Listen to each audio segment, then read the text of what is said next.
ये खबर KR मंगलम university द्वारा प्रस्तुत की गई है। सवाल ये खड़ा होता है कि कांग्रेस की राजनीति अवसरवादी राजनीति है।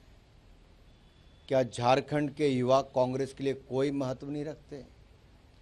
क्या झारखंड के युवाओं के लिए मुख्यमंत्री निवास के बाहर राहुल गांधी जाकर लेटेंगे कि नहीं लेटेंगे, जैसे प्रधानमंत्री निवास के बाहर लेटे थे?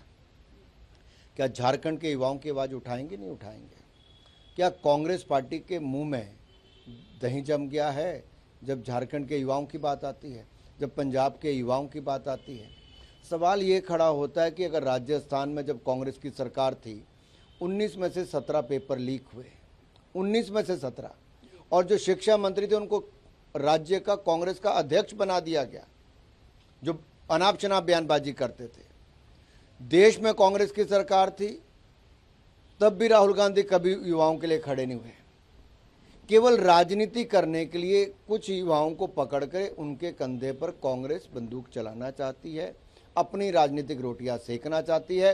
सवाल ये खड़ा होता है कि ये सिलेक्टिव राजनीति क्यों, ये अवसरवादी राजनीति क्यों, और झूठ की दुकान अब राहुल गांधी और कांग्रेस पार्टी बन चुकी है। सर, साथ ही थर्ड वीक चल रहा है पार्लियामेंट सेशन का, लेकिन अभी तक पार्लियामेंट की फंक्शनिंग जो है स्मूथ नहीं हुई। लगातार ऑपोजिशन की तरफ से रकस क्रिएट किया जा रहा है। वो प्रोटेस्ट पे प्रोटेस्ट कर रहे हैं, अलग अलग डिमांड्स हो रही हैं, उनकी स्टेटमेंट मांग रहे हैं। कभी राम मंदिर चंदा चोरी को लेकर वहाँ ड्रामा हो रहा है, क्या बोलना चाहेंगे?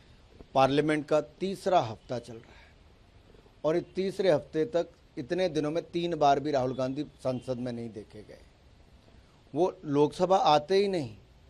जब इतनी सीरियस डिबेट चल रही थी पेपर लीक मामले पे, एक बहुत सशक्त कानून नरेंद्र मोदी जी की सरकार लेकर आई, तो 12 घंटे की चर्चा में 12 शब्द भी कांग्रेस पार्टी की ओर से उस बिल पर नहीं बोले गए जो देश के युवाओं के लिए था, भविष्य में पेपर लीक ना हो उसके लिए कठोर सजा बनाने के लिए था।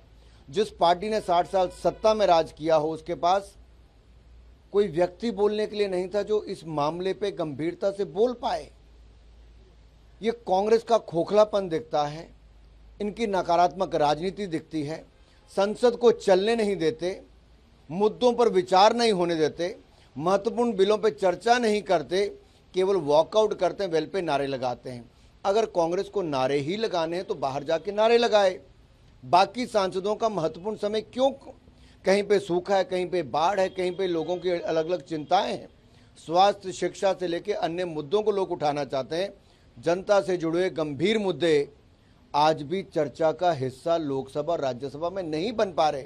इसका मूल कारण केवल एक है, कांग्रेस, समाजवादी पार्टी और कुछ अन्य विपक्षी दल जो सदन को नहीं चलने दे रहे। क्या वो जनता की आवाज को नहीं उठाना चाहते? क्या संसद के सदन का उपयोग लोकहित में नहीं करना चाहते? क्या वो केवल रोज की जो उनको डीए मिलता है वो जेब में डालते हैं लेकिन सदन को नहीं चलने देते? ये विपक्षी दल जितने हैं इनके सांसदों के भत्ते भी कटने चाहिए, क्योंकि ये काम ना करते ना करने देते हैं।